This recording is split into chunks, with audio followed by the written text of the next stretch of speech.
because, we can look even into the Bible. I will often take very religious people and say, I'm not sure that I want to live forever. All I want to do is be like Methuselah, who lived like 970 years in the Bible. So that's my goal. Yeah, but then, I mean, my concern is that some of those, maybe not the mainstream religions, but some fundamentalist parts of them would be opposed to us with some of the sort of traditional arguments. I mean, saying things such as, for example, if God wanted us to live 200 years, he would have created us to live up to 200 years, right? And by doing the work that you're doing, you're sort of meddling in higher forces. And I mean, that argument was given when antibiotics were introduced, when vaccines were introduced. I mean, do you not have any concern about sort of a backlash? No, have I you personally don't have any concern. of that? There are very few people today that are opposed to antibiotics. There are very few people that are opposed to heart bypass surgery.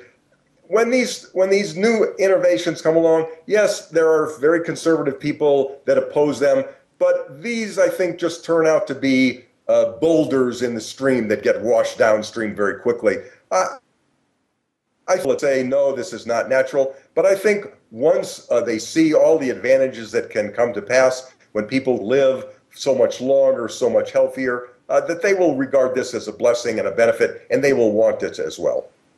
So I don't think it's going to be a long-term opposition. So you're very optimistic about the way things will develop, in a sense. I am. I think technology has the ability to help us. Obviously, there are downsides to technology, existential threats. We need to control the power of biotechnology and nanotechnology, but it has such an enormous potential to help us. As long as we can control it, I think it has enormous potential to help humanity. Well, along the lines of your optimism, do you see some benchmarks or some timeline of benchmarks that would represent our steps towards accomplishing a much longer and healthier lives than currently? Well, we see that lifespans are increasing now by about 3 to 5 months per year. It's been fairly linear. Every year we add about 3 months, 4 months, 5 months to life expectancy. And that is increasing. Once we reach the point that we're adding 12 months every year, then it's like, here's where we are today, and here's the end of our life. So we add 3 months to our life, but in a year, so it gets a little shorter, but we live long. But if we add 12 months every year, the horizon keeps moving. It just keeps moving indefinitely. So at that point, it becomes meaningless to talk about life expectancy because I think we can live as long as we wish to. And I think that really will be a possibility during the rest of this century. Sometime this century, we will see that as an option. And people, in some sense, may even have the option of immortality, particularly when we have the ability to download our memories and our consciousness to digital means and things like that. Then essentially you can create a backup copy of yourself. Yeah, I think that moment, Aubrey de Grey refers to that moment as longevity, escape velocity. But let me grasp your last thought here about uploads and moving beyond our biology, if you will. How do you see that move from biology towards technology?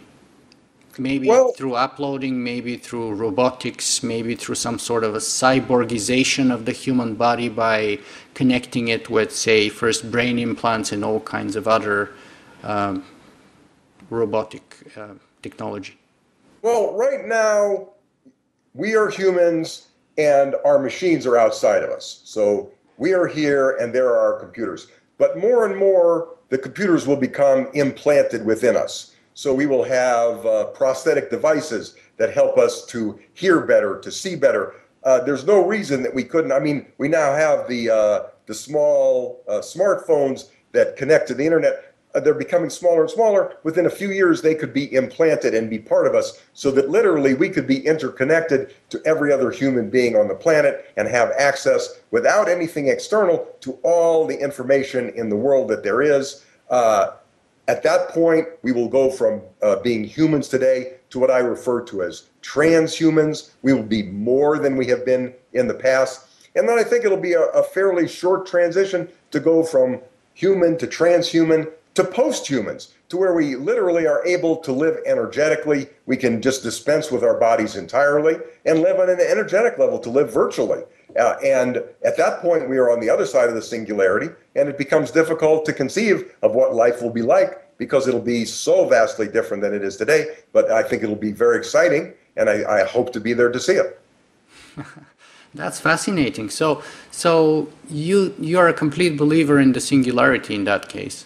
Yeah, I believe the singularity will occur before 2050, and I think that life on the other side of the singularity will be so vastly different than what we know today that it'll be just so exciting.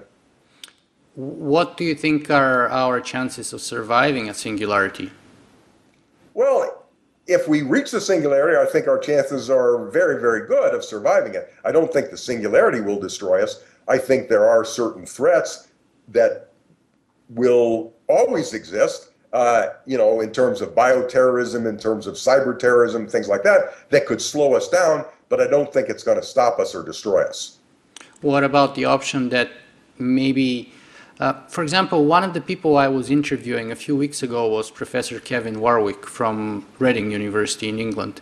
And one of the concerns that he has is that artificial intelligence research on its own is accelerating, but the research of bringing together the artificial intelligence and the biological is not keeping a pace with it. So in other words, that's falling behind. And there may be a moment when artificial intelligence is so advanced and the sort of cyborgization, which is the bridge between the biological and the technological, is not advanced to the point yet which could connect the two realms. And in that case, we may simply miss the train or be unable to bridge the gap between us and them.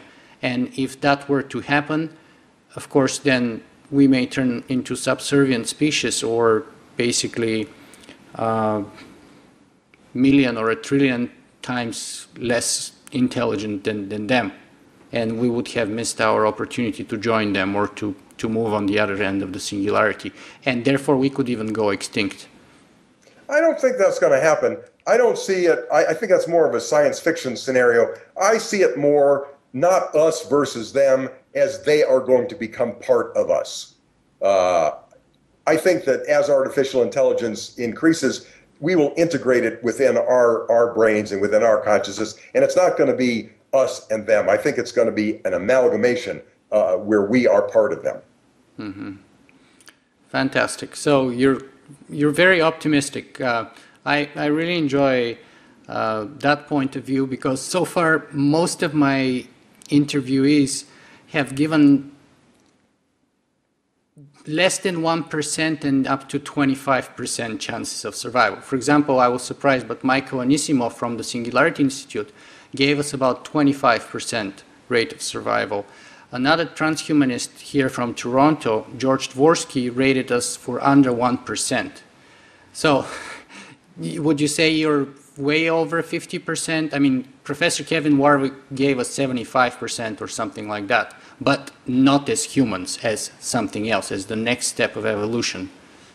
Well, it's hard to figure what we will be like on the other side of the singularity, but I think that we as humans will survive. So I feel that we will survive 100%. We are not going to be destroyed, but there may be some changes that we cannot expect. It may not be a smooth transition as we go to the singularity, but I don't think that we will be destroyed. That's fantastic. Terry, would you mind sharing with our viewers some more information about how they can find out more information about you personally and the work you do, maybe attend some of the events that you go and speak to? Okay, well, the easiest way to learn about my work is through my books. My last two books were Fantastic Voyage and Transcend, and those are both available on Amazon. And I have a clinic in the Denver area where I practice longevity medicine. I do preventive medicine, executive health evaluations, And people can find out more on my website, grossmanwellness.com. So those are two good resources, and I would hope to see many people. I hope so too. And if there's one major message that you would like to give to our viewers today, what would you like it to be? The second book that Ray Kurzweil and I wrote together, Fantastic Voyage, had a subtitle. The subtitle of that book was Fantastic Voyage, Live Long Enough to Live Forever.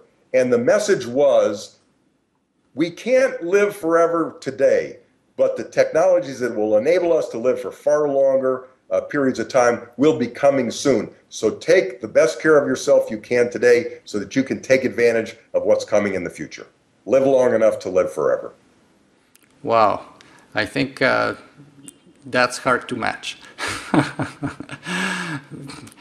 Well, Terry, thank you very much for your time today, and I wish you good luck with your work and your research.